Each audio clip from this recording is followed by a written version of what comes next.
diabetes was not only like the best thing that ever happened to me, but it kind of just was my springboard for this new career, because as I was able to connect those dots, exploring how trauma manifests in our minds and bodies and how the outdoors helped me heal, then I was like, if there's any way that this story is going to help at least one person, I should start telling it as soon as possible. And I did.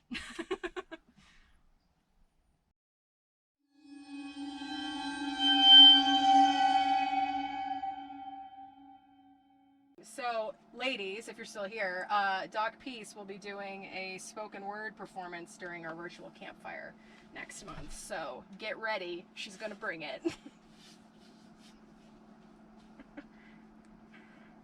I'm so stoked. Yeah, thank you. It's coming along well. I'm really excited about it. So, I'm so stoked that you're going to come. You're the only spoken word person. So, like, you are in your own lane, sister. What's going on? Oh, all right. We're getting a show. Yeah. What's going on? I just got done with the Impact Speaking Summit interview with Doc Peace. All right. Who's That was Doc fun. Peace? Doc Peace is the spoken word artist that I met at Shine in Orange County, and Alright. she's joining us for the virtual campfire as well. Excellent. So we were just talking about speaking stuff and yada yada. Yeah, you guys use words good. We do use words Both of good. you. She used words good in a rhythmic sense, and I use words good in a is she done talking yet sense. Fair enough. Fair enough. How'd it go? Good. It's Yeah? really good. Oh. Yeah. No, it's well, and it was because it was about like the questions that she asked. It sounded like the questions that she had written for it sounded like they were more tailored to like professional keynoters where they're like on the circuit and stuff. It's like, what kind of connections have you made in the speaking industry? And I was like, the connections that I made that like changed my life are the people that I get to talk to after I get done talking, like speaking to the audience, connecting with them. Because if it wasn't for people like me now, I wouldn't have ever found the language to describe what happened to me. So Right. it was really cool. Excellent. It was kind of like, because I have a feeling that she's going to get a lot of people that are really like, they are professional speakers and that is what they do. And it's, and they're polished and it's corporate-y and they're buttoned up, which is not bad because there's an audience for all of it. But my big message on this was like, if you're telling the truth and you're telling your story, there's no way that people can't not listen to you. Like, Right. if you get so comfortable standing in your truth and you just embody yourself and you just let it all hang out for everybody to see. Because she was asking about, like, how do you incorporate humor? I was like, I'm just myself. And I use the stage as a place to discover who I am, because I'm not, for so long I was just, like, hiding and being a chameleon and being what everybody needed me to be versus who I think I actually am. So they use buzzwords. Yeah. You use curse words. Yeah. Something like that. I got my own set of jargon. They're usually Yeah. 4 letters. Yeah. Less synergy, more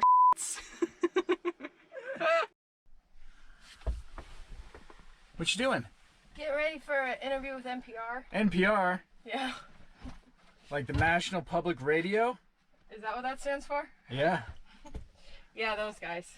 What you guys talking about?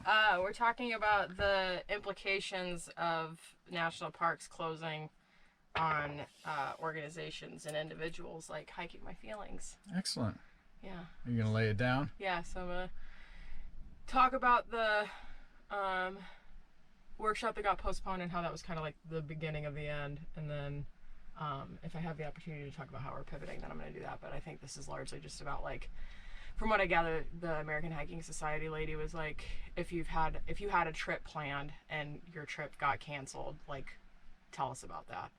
Like, my whole life got canceled, so let me tell you about that. The time for a feature article? Yeah, All right. I think so. I hope so. Excellent. Yeah. Yeah, so I am the founder and author and president of an organization called Hiking My Feelings, and we are on a mission to improve community health by creating opportunities to for people to experience the healing power of nature.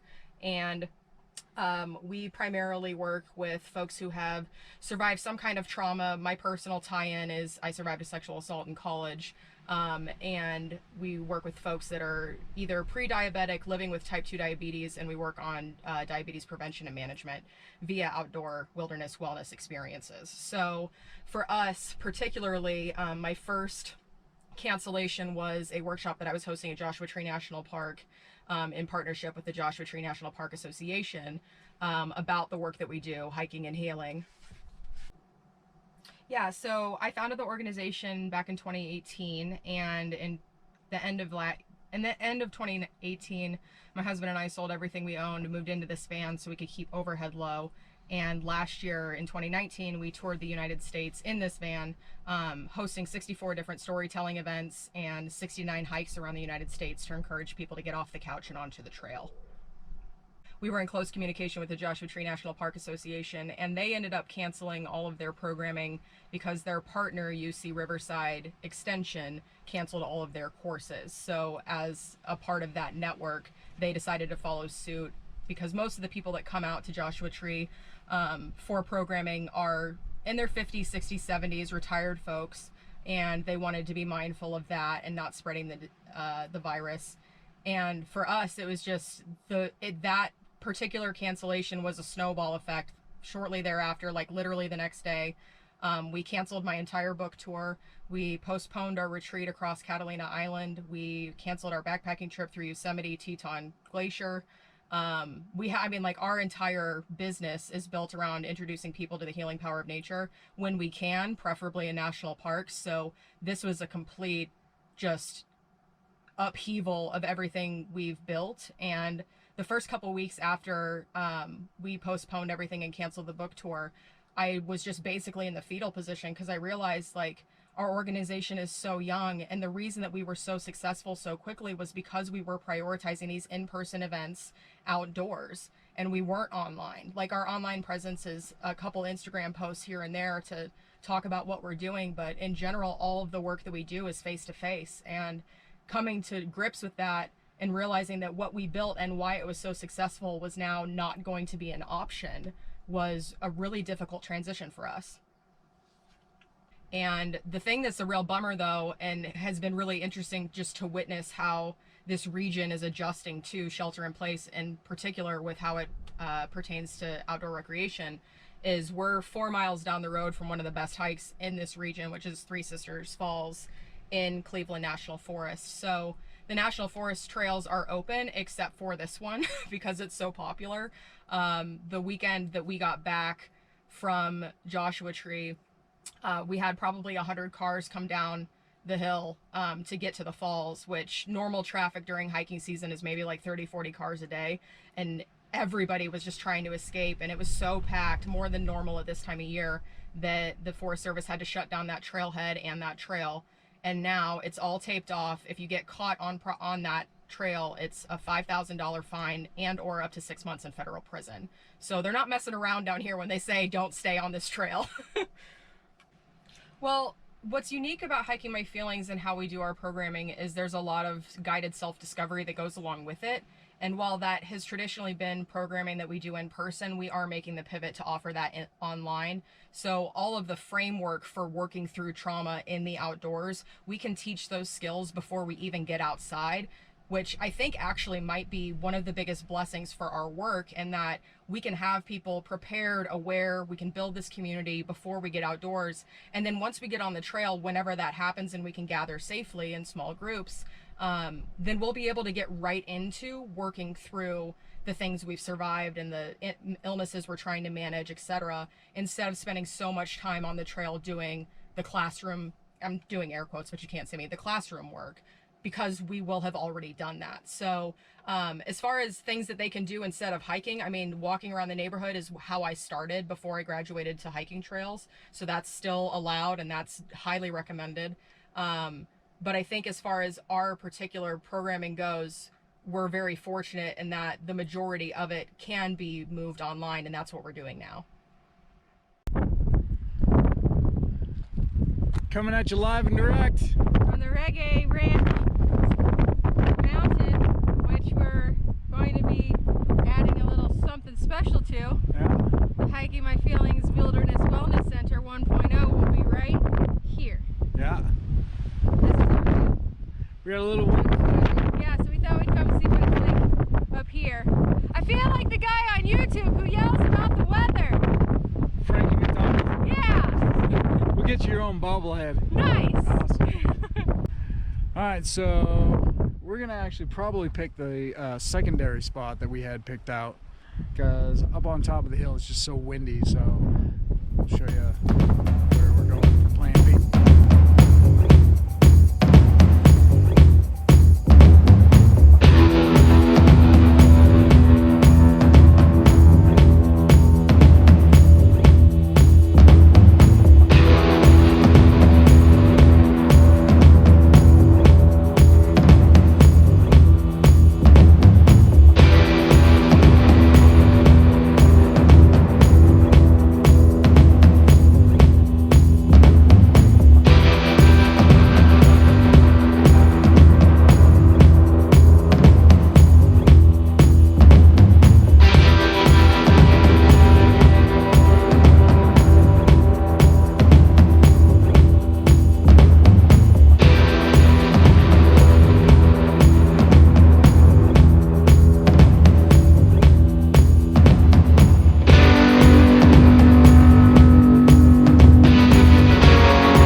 Next time on Williams in the Wild.